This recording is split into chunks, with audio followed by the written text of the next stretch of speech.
Assalamualaikum warahmatullahi wabarakatuh. Perkenalkan, nama saya Iqbal Maulana, eh, dari kelas Sejarah Ilmu Sistem Politik 03. Jadi saya di sini akan menjelaskan tentang perubahan sistem politik di Indonesia. Oke, yang pertama itu ada yang namanya sistem kerajaan.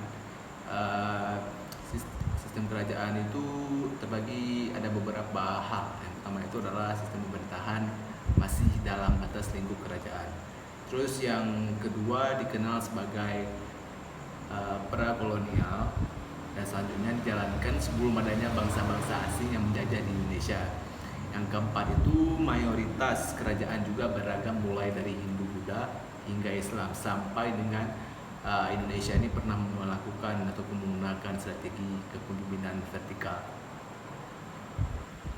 Oke, selanjutnya itu yang kedua, masa kolonial.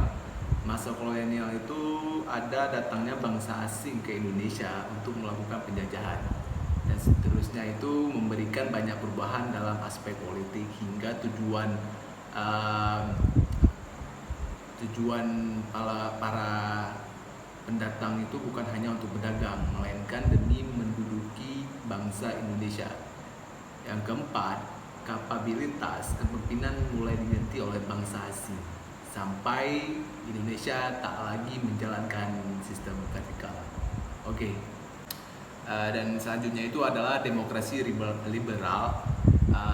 Biasanya lebih dikenal sebagai politik demokrasi bebas.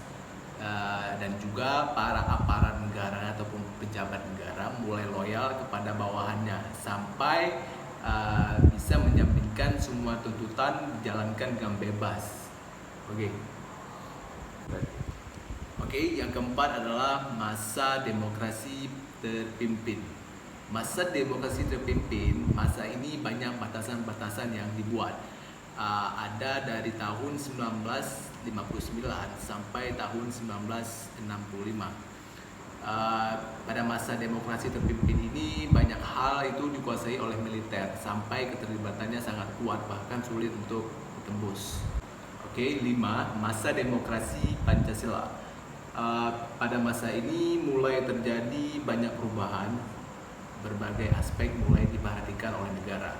Dari yang dulunya terpimpin dan dibatasi menjadi longgar batasannya, yaitu disebabkan berbagai aspek lebih baik dari demokrasi terpimpin. Selanjutnya itu menjunjung nilai-nilai luhur ataupun nilai-nilai yang terkandung dalam Pancasila. Sistem ini juga merujuk pada prosedur, prinsip, dan kelembagaan yang dinilai secara demokratis. Dan sistem politik yang dianut adalah sistem politik demokrasi Pancasila, yakni sistem politik yang didasarkan pada nilai-nilai unsur, prinsip, prosedur, dan juga kelembagaan yang demokratis. Dan selanjutnya itu ada prinsip-prinsip sistem demokrasi Pancasila. Prinsip-prinsip sistem demokrasi Pancasila itu ada 5. Pertama adalah kekuasaan eksekutif, legislatif, yudikatif, kekuasaan yang berdasarkan hukum, hingga kebebasan individu dengan batas-batas tertentu. Selanjutnya alasan kenapa Indonesia menganut sistem demokrasi Pancasila. Yang pertama itu, yang paling utama adalah memelihara keseimbangan antara konflik dan konsensus yang memungkinkan terjadinya perbedaan pendapat, persaingan, pertentangan antara individu dengan individu yang lain, hingga pertentangan individu dengan pemerintah, dan juga pertentangan individu dengan kelompok. Berikutnya itu hak-hak warga negara Indonesia di bidang politik. Yang pertama itu adalah ada hak untuk dipilih menjadi eksekutif dan anggota legislatif, hak untuk memilih anggota legislatif dan eksekutif, hak untuk menyampaikan pendapat, hak untuk berorganisasi, hak untuk tidak memilih, dan hak untuk mendirikan partai politik. Kewajiban warga negara Indonesia di bidang politik itu harus mengikuti partisipasi dalam pemilu ataupun pemilihan umum, ikut mengkritik dan membangun roda pemerintahan, supaya kedepannya roda pemerintahan kita bisa lebih baik sampai menjadi elemen penting dalam aspek politik, dan juga berkewajiban mengikuti politik praktis.